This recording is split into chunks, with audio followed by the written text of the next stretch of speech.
Très bien les gars, bon mardi à tous, je ne devrais pas être là, je ne devrais même pas être là du tout. Franchement j'arrive pas à comprendre ce qui se passe actuellement dans l'actu et c'est comme s'ils font tout ce qu'ils peuvent pour me laisser aucun répit pour une pauvre mère qui allait de son petit en congé maternité. La semaine dernière, mardi, je vous ai dit ok, on se dit au revoir, on se retrouve dans 2 semaines, et puis voilà que quelque chose d'énorme arrive au président de la France. Un petit truc comme ça, il semblerait qu'il y ait une petite altercation à Hanoï, au Vietnam.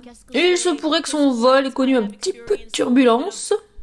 Et il y a même des gens qui disent, c'est pas moi qui le dis, ce sont les gens qui le disent. Les gens disent que c'est juste l'histoire d'un père qui a discipliné son enfant, publiquement, qu'il l'a discipliné en public, ce qui forcément a conduit à des questions philosophiques persistantes, comme par exemple, à quel âge est-on trop vieux pour donner la fessée à son enfant? Question à laquelle, de toute évidence, je suis la seule personne à pouvoir répondre. Comme chacun sait, je suis celle qui a de l'expertise pour répondre à toutes ces questions. Alors bienvenue sur le show de Candace Owens. Où étiez-vous quand Brigitte Macron a publiquement fessé le président Emmanuel Macron? Je suis certaine que ça va être l'une des questions sur lesquelles cette génération va réfléchir à un moment donné de leur vie. Vous savez, ce genre de questions comme « Où étiez-vous quand Mike Tyson a mordu Holyfield dans ce match de boxe ?»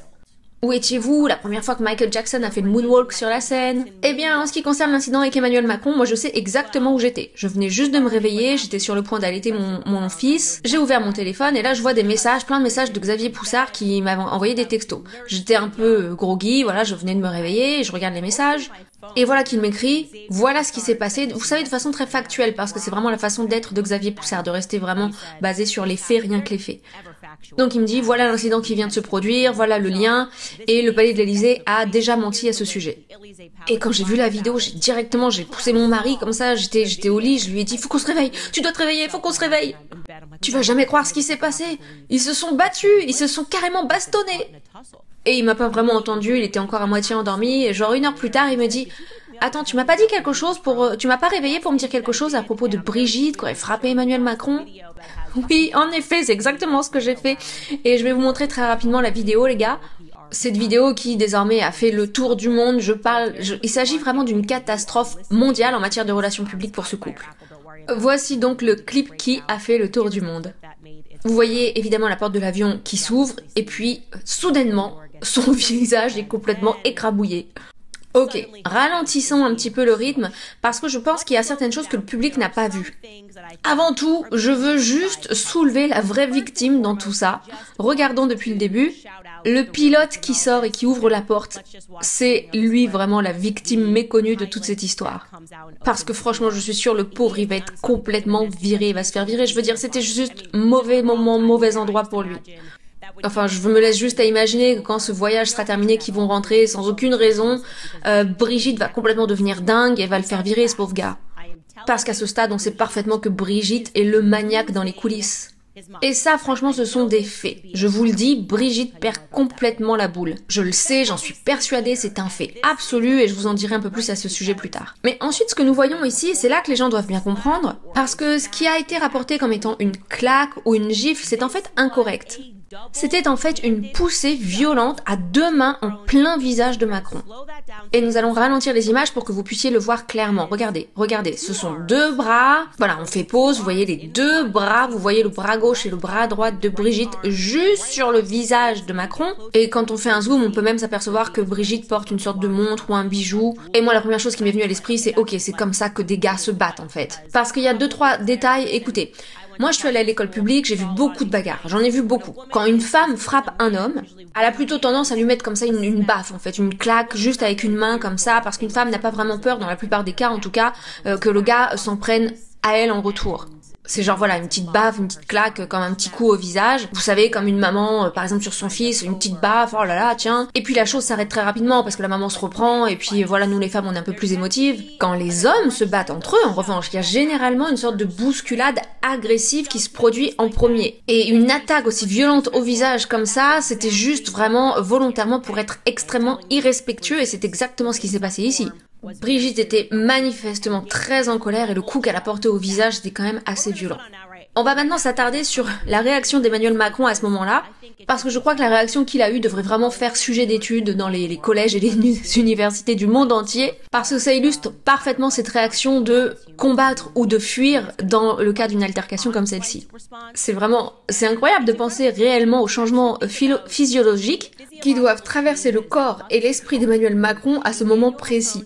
Donc, premièrement, il reçoit cette attaque d'une autre personne, donc la réaction tout de suite humaine, c'est de dire « Attends, est-ce que je vais me battre en retour ?»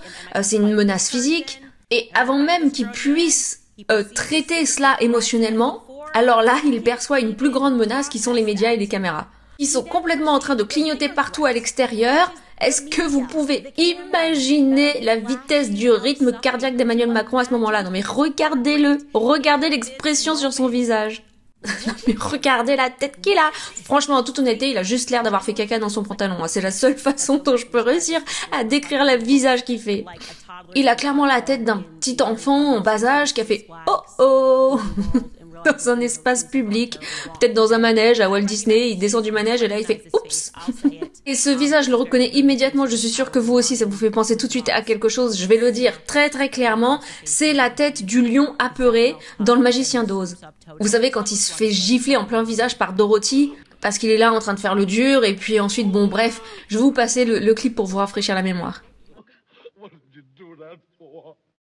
C'est exactement la même tête qu'Emmanuel Macron a fait. Et puis, que se passe-t-il ensuite? Ce qui se passe ensuite, franchement, c'est ce qui fait que la réponse de l'Élysée, du palais de l'Élysée à cet incident est la réponse la plus absurde que j'ai jamais entendue de ma vie. On voit clairement que Brigitte n'est pas du tout en capacité de se ressaisir. Brigitte est très en colère, il est vraiment très en colère, et maintenant les deux époux doivent se ressaisir. Ce pauvre pilote, qui je suis sûre va se faire virer, a ouvert la porte de manière inattendue, et Macron se met en mode acteur, vous le savez, vous vous souvenez comment on a dit, comment ils s'étaient mis ensemble. Oh, il était tellement mignon sur la scène, j'ai pas pu résister à ce petit garçon. C'est trop dégoûtant. Bref, et l'acteur Emmanuel Macron se ressaisit assez rapidement. Et là, il se dit, attends, je dois juste me ressaisir devant les caméras, j'ai fait ça depuis que je suis tout petit, je sais comment manager ça. Et donc, vous le voyez là, juste sur les images, il tend le bras pour que Brigitte le prenne et Brigitte le refuse. Brigitte le refuse et il dit, non. Je ne vais pas me ressaisir pour l'instant, je suis toujours très en colère. Et je veux juste dire au passage, est-ce que c'est juste moi ou est-ce que Brigitte a l'air de plus en plus virile à chaque fois que je le vois? Je sais pas, c'est l'impression que ça me donne, c'est juste incroyable. J'ai l'impression que depuis qu'on a fini la saison 1 de Becoming Brigitte, la perruque est horrible. Mais bon, je vais pas me disperser là-dessus pour aujourd'hui. Restons concentrés sur cette dernière partie qui est complètement incroyable parce que j'ai vraiment l'impression que Macron, une fois qu'ils ont complètement descendu les marches, on voit que vraiment Emmanuel Macron met en pratique tout ce qu'il a appris en matière de la gestion de sa colère. À cause de son poing, regardez son poing, la main gauche, regardez comment il met son poing. Il essaie juste de tout retenir en mode... Et donc en technique de gestion de la colère, on dit qu'il suffit de fermer son poing comme ça, de tout retenir à l'intérieur. Et bon, ce poing on le connaît, c'est le poing d'Arthur, on l'a tous vu. Bon bref, je vous remets l'image ici. Et c'est exactement ce qu'Emmanuel Macron essaie de faire ici, il essaie simplement de pouvoir gérer sa colère. Parce qu'il prend conscience qu'il va pas pouvoir éviter ça puisque les caméras étaient là et que tout a été filmé en direct.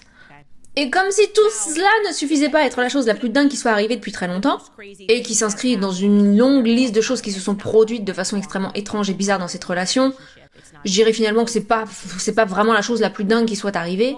Mais ce qui est vraiment stupéfiant, c'est que nous regardons un président en exercice dans le monde occidental, littéralement se faire puncher par son mari.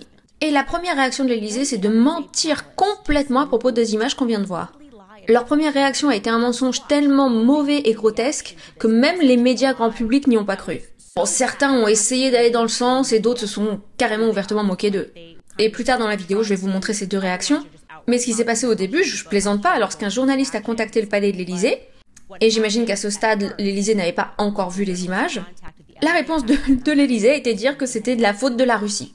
Ils ont direct condamné, accusé la Russie, puisque de toute façon c'est ce que tout le monde fait, on va le faire aussi. La Russie est mauvaise, Poutine, on va rester concentré sur Poutine. Non mais je blague pas, hein, la déclaration officielle du palais de l'Élysée a été la citation suivante. Il s'agit là d'images générées par l'intelligence artificielle, amplifiées par les Russes. Tiens, c'est dingue. Je suis là en train d'imaginer quelque part dans le monde Poutine qui se fend à la poire, quoi. Il est là en train de se dire, attends, on a fait quoi là maintenant, c'est quoi? Pourquoi est-ce qu'on passerait de notre temps à faire des trucs pareils? Pour quelle raison est-ce qu'on ferait semblant de générer des trucs pareils? Pourquoi générer des images pareilles? Comme si on avait du temps libre, on sait pas trop quoi faire de nous-mêmes, alors on se dit tiens, on va générer des images où on voit Brigitte Macron qui punch la face d'Emmanuel Macron. Et évidemment, le journaliste qui est en ligne avec le palais de l'Élysée les confronte directement à leur grotesquerie, si je puis dire, en disant « Mais attendez, vous êtes clairement en train de mentir !» Parce que ces images ont clairement été capturées et diffusées en direct par la presse internationale. Et donc forcément, à ce moment-là, ils ont réalisé qu'ils avaient fait une énorme erreur. Et donc pour schématiser, le palais de l'Élysée, c'est comme la Maison Blanche pour nous ici les Américains, ils ont réalisé que waouh, ils avaient fait une énorme erreur. Donc immédiatement ils ont fait marche arrière et ils se sont mis au travail pour changer complètement le narratif de leur histoire.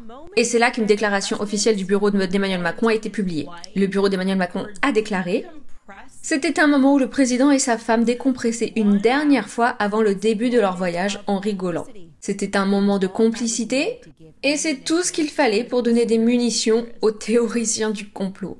Il y a tellement de choses à dire à propos de cette déclaration, franchement je me sens même limitée, j'ai l'impression de ne pas avoir le vocabulaire suffisamment étendu pour souligner à quel point cette réponse était désastreusement stupide. J'en arrive même à me demander s'ils n'ont pas embauché l'équipe des relations publiques de Blake Lively et Ryan Reynolds. Ils se sont sortis, puis ils ont dit « Ah, ils étaient tellement mauvais cette équipe de Pierre que je me demandais s'ils sont pas disponibles pour faire partie de notre équipe de relations publiques à nous, finalement. » Franchement, par où commencer avec cette déclaration hallucinante? Commençons par définir ce qu'est un moment de complicité. Ça veut dire quoi? Est-ce qu'ils étaient complices, là, c'était ça? Ils étaient en train de nous montrer qu'ils étaient complices l'un envers l'autre? Un petit tabassage comme ça à la sortie de l'avion, ça c'est de la belle complicité. Mais qu'est-ce que ça veut dire? De quoi est-ce qu'ils étaient en train de décompresser, déjà, pour commencer? Rappelons qu'ils étaient donc juste sur ce très long vol, donc de Paris jusqu'à Hanoï, avec un arrêt entre les deux, et durant ce long vol, vous allez me dire qu'à la fin de ce vol, ils ont décidé de faire les foufous pour se détendre. Non, je vais être claire avec vous, laissez-moi vous dire quelque chose de très clair. J'ai déjà volé sur des avions privés, et ce qui se passe quand ce vol se termine, c'est exactement la même chose que ce qui se passe lorsqu'un vol commercial se termine. Vous êtes obligé de mettre votre ceinture de sécurité, de rester assis, et alors que l'avion est sur le point d'atterrir, vous n'êtes pas autorisé à retirer votre ceinture de sécurité avant que l'avion ait fini d'atterrir. Donc, ce que vous allez me dire, c'est qu'après un très long vol, et Marc, est-ce que tu peux me rappeler combien il y a d'heures de vol entre Paris et Hanoï? Est-ce que tu peux me dire ça dans mon oreille? Ouais, c'était un vol de 12 heures et ils ont fait une escale de 3 heures à Abu Dhabi. Ok, très bien, donc on parle d'un vol de 12 heures avec un arrêt un peu étrange, mais passons à Abu Dhabi. Et donc vous allez me dire qu'après un vol d'une journée entière, l'avion atterrit, il arrête de rouler, vous enlevez votre ceinture de sécurité, et là vous jetez un œil à votre mari âgé, et vous vous dites « Hey, allez, on va se défouler un peu, non ?» Mais je veux dire, attends, quoi? Mais y a personne de normal fait quelque chose comme ça, c'est pas possible. Tu ne vas pas essayer de me faire normaliser le fait de battre une personne âgée parce que tu as besoin de décompresser. Non, qu'est-ce qui a été fait? Qu'est-ce qui a été dit? Je veux dire, c'est la réponse la plus stupide que tu puisses former. Et donc, au bout du compte, après avoir appelé tous les gens du monde entier qui ont vu ces images avec leurs propres yeux et les traités de théoriciens du complot, on finit par se justifier en disant « Mais attends, c'est comme ça que nous on décompresse, c'est notre façon de faire. » Et je sais que les cabines sont pressurisées, donc peut-être que voilà, ils avaient besoin de décompresser, mais pas de cette manière, enfin, aucun couple sensé ne fait ça. Non, sérieux, je veux être vraiment claire, il y a aucun couple au monde qui, après un long vol, ce que tu veux faire après un long vol, c'est te dégourdir un peu les jambes, mais t'as clairement pas envie de bousculer de cette façon le visage de ton conjoint. Ou en tout cas, tu ne devrais pas vouloir t'en prendre à ton conjoint de la sorte après un long vol, à moins qu'il ait fait quelque chose de dingue. Quelque chose peut-être qui vous a fortement contrarié, quelque chose qui vous a mis en colère. Et Brigitte, je peux vous le dire, en ce moment est très très remontée. Alors bien sûr, il nous balance l'argument de la théorie du complot en nous disant de ne pas croire ce que nos yeux voient. Et puis ensuite, Macron redouble d'efforts sur cette, entre guillemets, conspiration, à cause de nous tous, les théoriciens du complot qui lui rendons la vie si difficile. Parce que par la suite, il est bien sûr interviewé sur l'incident devant les caméras, et voici comment il essaie d'expliquer les choses à un journaliste. Donc le président a rejeté les inquiétudes plus tard lorsqu'on lui a posé la question en disant que le couple plaisantait. Nous sommes en train de nous chamailler et plutôt de plaisanter avec mon épouse, et je suis surpris par cela, devient une espèce de catastrophe géoplanétaire où certains sont en train même d'avoir des théories. Pour expliquer, voilà, tout ça c'est un peu n'importe quoi, les vidéos. En tout cas, il faut bien lui admettre quelque chose, c'est que il a cette capacité de continuer à mentir face caméra, face à des preuves accablantes. Que quelqu'un appelle s'il vous plaît Jordan Peterson parce que je pense qu'on a vraiment trouvé le vrai psychopathe qu'il recherche. Je veux dire sérieusement, tu vas juste te tenir là devant les caméras en essayant de vendre au public l'idée que tu étais juste en train de plaisanter et que la tronche que tu fais quand on te regarde et que t'as l'impression que t'as fait caca dans ton pantalon, c'est une réaction tout à fait normale, que t'étais juste surpris que les gens puissent te regarder en train de plaisanter gentiment avec ton époux. Et surtout nous donner des grandes leçons de morale en disant que les gens devraient rester concentrés sur les vraies informations. Et bien sûr, juste après cette déclaration, les médias traditionnels se sont tout de suite mis au travail en essayant de rassembler les deux mensonges mis bout à bout qu'ils avaient dit, à la fois venant du palais de l'Élysée et le mensonge d'Emmanuel Macron. Cette histoire de toujours inclure la Russie là-dedans. Je vous assure, c'est pas une blague, c'est un vrai extrait de CNN. Les commentateurs français disent que cet incident alimentera probablement les moulins des théoriciens du complot et des trolls russes. Il est déjà devenu une cible pour les comptes pro-russes et les médias d'État russes qui ont vu une opportunité possible de diffuser de la désinformation. Et ce n'est pas la première fois, plus tôt ce mois-ci, d'éminents responsables du Kremlin ont affirmé que Macron consommait de la cocaïne lors d'un voyage en train à Kiev avec le Premier ministre britannique Starmer et le chancelier allemand. Des responsables français disent qu'un mouchoir froissé sur la table aurait été confondu avec un sac de cocaïne. Bien entendu, le bureau d'Emmanuel Macron a immédiatement démystifié la rumeur avec humour en tweetant ceci « Ceci n'est qu'un mouchoir pour se moucher ». Les responsables français disent donc que ces efforts font partie d'une campagne plus large du Kremlin pour saper le soutien indéfectible de l'Europe à l'Ukraine dans la guerre contre la Russie. Non, je veux dire, c'est incroyable. C'est comique. Franchement, vous devriez rire. Je ne sais pas comment ces gens arrivent à se prendre au sérieux. Ils ont encore du mal à comprendre pourquoi les gens du monde entier se tournent de plus en plus vers les podcasts et les vidéos des médias indépendants comme moi sur cette chaîne, alors qu'en fait, il nous suffisait juste d'écouter ce qu'ils disent.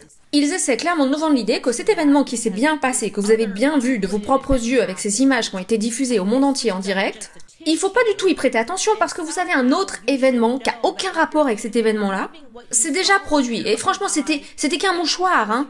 Donc quand même, vous devriez savoir que ce que vous avez vu de vos propres yeux, c'est tout simplement parce que vous avez été impacté par la Russie. Mais qu'est-ce qui est en train de se passer? C'est dingue, c'est dingue. Et je dois quand même dire un truc, c'est que rendons à César ce qui revient à César. Vous savez, Gayle King, donc de CBS Morning, vous savez qu'on leur émission, eux n'ont pas du tout mordu à l'hameçon. Ils riaient grandement de l'absurdité de ce mensonge.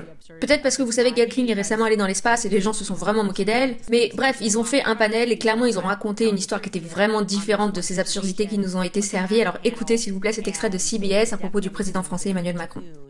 Le président de la République française Emmanuel Macron fait sensation dans le monde entier. Ces images montrent clairement Emmanuel Macron sur le point de quitter un avion dimanche et la main de la première dame Brigitte Macron qui le pousse, qui le gifle, peu importe ce que vous voyez, qui lui met une baffe, enfin bref, formulez-le comme vous le voulez. Et Macron, pendant un instant, regardez son visage, pendant qu'il se tourne vers la caméra et qu'il remarque que les caméras tournent. Et puis il est là, il dit « Oh, hey, salut tout le monde, salut !» Il a l'air tout surpris, tout gêné, il fait un petit signe avec la main. Et puis ensuite il retourne dans l'avion, il ressort, et quand il descend les escaliers, clairement, Brigitte ne lui tient pas la main. Au début, son bureau a prétendu que la vidéo n'était pas du tout réelle, que c'était généré par l'intelligence artificielle. Erreur numéro 1, erreur numéro 1. Est-ce qu'on n'essaierait pas quand même clairement de nous manipuler, là? Et c'est ce que font les politiciens toute la journée, d'ailleurs, ils essaient toujours de nous manipuler. Bref, et peu importe, peu après que la vidéo ait été diffusée, Macron dit que non, c'était juste des images du couple en train de se chamailler, de plaisanter. Ding ding ding, attention, il a dit plaisanter. Erreur numéro 2, erreur numéro 2. Il a dit ensuite que non, cet incident avait été ensuite monté en épingle comme une catastrophe géoplanétaire. Ah non, monsieur Macron, c'est pas vraiment une catastrophe géoplanétaire, c'est juste la vérité, c'est que vous avez été fortement poussé, agressé au visage par votre femme, qui nous montre clairement que madame Macron n'était pas contente à ce moment-là, elle était plutôt très en colère. Eh ouais, c'est peut-être pour ça que vous ne devriez pas épouser votre professeur du lycée. Je veux dire, il y a peut-être quelque chose à creuser là derrière. Bref, je sais pas. Oui, bon, ok, laissons-les tranquilles avec ça. Pourquoi les laisser tranquilles avec ça? Instantanément, au moment où il parle de cette histoire de professeur du lycée, alors Gayle King le fait taire. Le co-host sur le plateau le fait taire aussi. Pourquoi dès qu'on aborde ce sujet, il y a quelque chose comme un malaise qui s'installe et on n'a plus le droit du tout d'en parler? Et il aborde même pas le fond du sujet, hein. Il est juste au début de l'histoire, en juste disant les faits, c'est qu'effectivement il a épousé son professeur de lycée. Je veux dire, il s'agit là de la genèse de toute cette relation. Et la raison pour laquelle ils mettent un stop tout de suite en disant bon, ok, on va s'arrêter là sur le sujet, c'est parce que tous les chemins mènent à Candace. Parce qu'à l'instant où vous commencez à reconnaître qu'il y a toujours quand même quelque chose d'étrange dans l'histoire de leur union, de leur couple, et que vous vous ouvrez à la possibilité que cette relation initiale est étrange, et comment la presse, la manière dont la France a menti, a géré cette chose, de la même façon que la presse est en train d'essayer d'étouffer cette affaire en vous disant que non, ce que vous avez vu avec vos propres yeux, c'était pas vraiment ce que vous avez vu, de la même façon, la presse a vendu un mensonge public sur la façon dont ces deux-là se sont vraiment rencontrés. Ils ont menti sur leurs âges, ils ont menti sur tout, et c'est l'entière base de notre série Becoming Brigitte d'ailleurs. Et vous voyez, on a là l'illustration parfaite de ce qui se passe dans les médias. Ils commencent à parler, à aller sur un terrain glissant en disant ah, il a épousé son professeur du lycée, et là tout de suite ils l'arrêtent. Et ils sont là en mode, faut tout de suite empêcher ce type de parler, de s'exprimer sur l'étrangeté de la relation qu'ils ont. Parce que tout simplement, nous ne voulons pas que nos auditeurs soient exposés à la réalité que oui, il y a bien d'autres choses d'une nature bien plus sinistre qui se sont effectivement produites et qui ont abouti finalement à ce qui s'est passé dans cet avion. Maintenant, je dois admettre que je suis d'accord avec le panel sur ce plateau en ce qui concerne la manipulation au niveau de l'État qui a eu lieu. J'en arrive même à un point où je me dis qu'il est obligatoire que l'équipe des relations publiques d'Emmanuel Macron, des Macron, les déteste profondément tous les deux. Pour moi, sincèrement, c'est la seule explication plausible pour de tels désastres de communication. Ça devait être les mêmes gens qui ont pensé que c'était une bonne idée de dire « Oh, on va envoyer une lettre juridique à Candace Owens. Oh, ça a l'air d'être une super idée, franchement, c'est génial, on va lui faire ça, on va lui envoyer une lettre juridique au Tennessee. » Et ça leur a explosé en plein visage. Je veux dire, si moi j'avais été dans leur équipe de relations publiques, j'aurais tout de suite reconnu les faits en disant « Attendez, la violence domestique n'est pas acceptable, point final. » Mais essayez un peu de comprendre, après des mois, sous la pression de ces théoriciens du complot avec cette série conduite par Candace Owens, ils avaient subi un stress énorme. Mais malgré ce stress et l'accumulation de tout ça, nous voulons être très clairs sur le fait que ce qui s'est produit dans cet avion n'est absolument pas acceptable, et donc pour cette raison, nous allons faire une donation d'1 million d'euros à l'organisation de la lutte contre la violence domestique, blablabla. Bla bla bla. Et puis vous clôturez le communiqué en disant que Brigitte entrera en cure de désintoxication pendant 30 jours. Voilà, c'est comme ça qu'on fait les relations publiques, les gars. C'est comme ça que les relations publiques auxquelles on est tous habitués dans ces sphères politiques fonctionnent. Mais eux, ils ont juste continué, ils ont dit « Non, ce que vous avez vu là, c'est pas ce que vous avez vu, c'est un mensonge. » Et donc si vous êtes là, mode moi j'ai quand même un peu des questions persistantes sur cette série Becoming Brigitte, puis finalement je l'ai jamais regardée, croyez-moi, vous devriez vraiment vous y plonger maintenant parce que tout ce que vous voyez aujourd'hui prendra sens. Maintenant, pour être honnête, concernant les questions hautement philosophiques qui me sont posées, j'ai jamais prétendu être Socrate ou Platon. Vous savez, la question, les parents devraient-ils fesser leurs enfants en public ou pas? Moi, ma réponse c'est non, je ne pense pas que vous devriez donner des fessées à vos enfants en public. Par ailleurs, si cet enfant se trouve en plus être le président de la France, âgé de 47 ou 48 ans, j'imagine que c'est une raison supplémentaire de ne pas le faire. Non, vraiment, je pense que vous ne devriez pas le faire. Et puis il y a d'autres personnes qui me posent la question, qui me disent oui, mais est-ce que les enseignants devraient discipliner leurs élèves? Devrions-nous ramener peut-être, je ne sais pas, vous savez, la discipline comme ça à l'école? Je ne sais pas. Et franchement, les gens se posent juste des questions, pendant qu'on en a encore le droit. Ce que je peux vous dire, les gars, et honnêtement ça va être un épisode raccourci parce que je suis censée être en congé maternité à l'heure actuelle, c'est qu'il se passe tellement plus de choses actuellement en coulisses, je me sens obligée de prendre l'engagement de faire une saison 2 à Becoming Brigitte. Parce que si vous saviez ce que je sais et que je n'ai pas le droit de vous dire maintenant, votre cerveau exploserait complètement, je vous le dis. Brigitte et Emmanuel Macron sont littéralement en train de s'effondrer sous nos yeux. Et je suis certaine que ma série a été leur perte. Ils sont actuellement en train de tout faire en coulisses pour essayer de mettre fin à toute conversation parce que toutes les preuves, je les ai, elles sont là. Et il y a quelque chose d'extrêmement dément qui s'est produit dans cette relation. Emmanuel Macron n'a jamais été le leader de la France. Brigitte l'a préparé depuis son enfance. Ils mentent sur tout. Ils mentent d'ailleurs en ce moment même au tribunal. Vous savez, ils ont récemment eu une audience sur le fait d'avoir harcelé cette pauvre femme, Natacha Ray, qui a un cancer, qui est bénéficiaire de l'aide sociale, et pourtant ils l'ont poursuivie, et donc ils lui ont fait un procès parce qu'elle s'était mal exprimée. Et en fait, ils veulent la prendre comme exemple de culpabilité, la pendre sur la place publique en disant « Ah, regardez, hein, on a gagné un procès pour diffamation, hein, on l'a gagné, hein, ça veut bien dire que toute cette histoire est fausse. Hein. » Mais si vous avez suivi la série, vous savez la raison pour laquelle elle a été condamnée pour diffamation qui n'a absolument rien à voir avec la substance des faits qui leur sont reprochés. Et ils harcèlent complètement cette femme depuis des années. Et donc actuellement, les juges de la cour d'appel sont en train d'examiner le cas de Natasha Ray. On m'a même confirmé que le magistrat, le juge saisi pour cette affaire, avait une copie de Becoming Bridget, et que dans la salle d'audience, il a brandi donc l'exemplaire, et il a posé la question, il a dit « Mais pourquoi poursuivez-vous Natasha Ray ?» Et bien sûr, je vous fais la version courte résumée ici, alors que vous n'avez pas encore poursuivi Xavier Poussard, que vous n'avez pas encore poursuivi Candace Owens. Xavier Poussard étant l'auteur de Becoming Bridget, Candace Owens étant la podcasteuse qui a diffusé la série. Est-ce que ces deux-là ont été poursuivis? Et à ce moment-là, l'avocat de Brigitte, un homme nommé Jean Enoki, que vous voyez ici à l'image, il a répondu « Je crois que oui ». Et forcément, le juge lui répond « Attendez, comment ça vous croyez ? Vous êtes le procureur dans cette affaire. Est-ce que Candace Owens et Xavier Poussard ont été poursuivis? Parce qu'il est évident qu'ils ont dit bien plus et bien pire que Natasha Ray. » Et là, encore une fois, Jean, l'avocat, répond « Je crois ». Non mais attendez, c'est incroyable, ça veut dire que maintenant ils se mettent à mentir carrément sous serment, directement en face des juges. Et donc cela vous montre vraiment que tout cela est en train de s'effondrer, et il y a des choses vraiment que j'aimerais pouvoir vous dire maintenant, mais je dois attendre pour, des raisons, et je vous promets que cela vaut vraiment le prix de l'attente. Et ça sent très mauvais pour la France. Et je pense sincèrement que si je divulgue ce que j'ai sur Emmanuel Macron va devoir démissionner. Pour moi, il n'y a vraiment aucun doute, il n'aura pas d'autre choix que de démissionner de son poste de président de la France. Et c'est peut-être pour ça qu'il y a des gens qui aujourd'hui sont en train de dire que « Ah, Candace, tu devrais être le président de la France, finalement !» J'ai vu un tweet passer qui disait que j'étais juste à un épisode de devenir le président de la France. Et je serais très heureuse d'accepter, j'accepterai la charge. Ah oui, voilà le tweet, donc c'est Shane Cashman. Candace est à une vidéo de devenir le président de la France. Franchement, Shane, tes tweets étaient hilarants et cette vidéo est devenue virale. Et oui, c'est vrai que j'ai été la personne à tirer la sonnette d'alarme, en tout cas pour le monde anglophone, afin que les gens reconnaissent que quelque chose de très sombre se passait en France. Et franchement, plausiblement depuis toujours. Force est de constater que depuis la Révolution française, il y a des trucs sexuels très très bizarres qui se passent en coulisses, en France.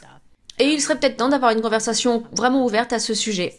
Et je suis prête à me lancer dans le sujet si je balance cette saison 2 de la série Becoming Bridget. Quoi qu'il en soit, je conclurai l'épisode d'aujourd'hui en disant que, clairement, il y avait beaucoup trop de testostérone à bord de cet avion. Et l'audace du mensonge qui a été dit par la suite à propos de cet incident signifie à minima qu'il est désormais certain de dire que, et là je cite Candace Owens, Brigitte Macron a des coucougnettes. Faisons quelques commentaires maintenant. Il y a Sarah ici qui nous dit « Franchement, je m'imagine pas poser les mains comme ça, les deux mains sur le visage de mon mari et le repousser de telle façon. Non, franchement. Je sais, on est d'accord, c'est dingue. Je veux dire, d'appeler ça une plaisanterie, c'est tellement inapproprié. Peu importe même si on essaie d'ajuster les âges et qu'on part du principe que non, c'est pas une personne âgée qui est impliquée.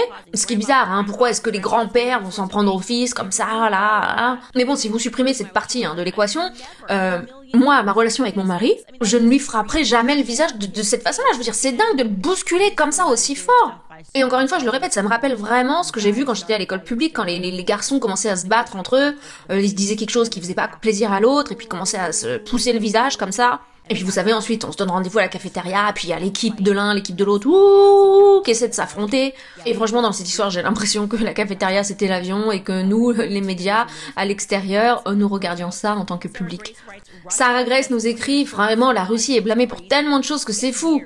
C'est bizarre. Peu importe ce qui se passe, quoi qu'il arrive, il faut blâmer la Russie.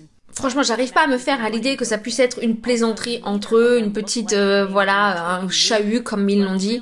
Et franchement, si la porte ne s'était pas ouverte, qui sait comment la situation aurait pu dégénérer. Ah, c'est tellement vrai, et franchement, je suis sûre que ce pauvre pilote en a vu beaucoup trop. Je veux dire, si vous devez vous coltiner des vols avec ces deux-là, ils sont tellement bizarres, ils sont déments, Mais bon, ils sont d'humeur à plaisanter, vous savez. Mais oui, on voulait plaisanter, c'était juste de la petite plaisanterie, et puis c'est pour ça qu'après, j'ai serré mon poing très très fort, comme Arthur, et que Brigitte ne voulait même plus me toucher. Ah oui, c'est bien connu, on sait très bien qu'après une bonne petite séance de plaisanterie avec son conjoint, on n'a plus envie de le toucher ni de le regarder. Je veux dire, l'excuse, la justification est tellement aberrante, mais j'imagine que ça fonctionne finalement. C'est tout à fait le genre de stratégie médiatique qui a fonctionné quand Brigitte est arrivée d'ailleurs sur le devant de la scène à l'époque. Parce que les médias avaient toute autorité. Il n'y avait pas de médias indépendants, donc ce que médias disaient, médias étaient. J'imagine qu'à l'époque, ils auraient probablement pu faire en sorte que l'enregistrement soit supprimé et ne soit jamais vu par personne. Shannon Smith écrit « Il va vraiment nous falloir une saison 2 de la série Becoming Bridget ». Absolument, je suis entièrement d'accord. Et comme je l'ai dit, si je lâche ce que je sais, Alors c'est sûr, c'est fini pour le couple présidentiel. Et je sais très bien qu'ils sont en train de me regarder en ce moment. Et je devrais probablement pas m'exprimer sur le sujet parce que je sais qu'ils vont venir me chercher des poux par la suite.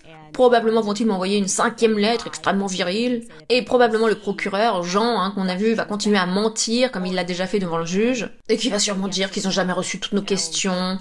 Je veux dire, la question est simple. Êtes-vous né homme, oui ou non? Mais ils refusent toujours de répondre à la question. On leur demande de répondre à nos questions, mais bon voilà, on voit que le procureur est un menteur, c'est tous des menteurs en fait. Ils mentent tellement, je trouve ça absolument dingue qu'ils soient encore autorisés à être en fonction.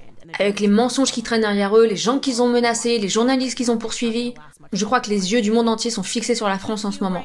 Voilà les amis, nous sommes parvenus au terme de cette vidéo, j'espère qu'elle vous a plu. Dites-moi ce que vous en avez pensé dans les commentaires. N'oubliez bien sûr pas de liker cette vidéo et de vous abonner pour ne louper aucune de mes prochaines publications. On se donne rendez-vous à la prochaine vidéo. D'ici là, portez-vous bien. Bye.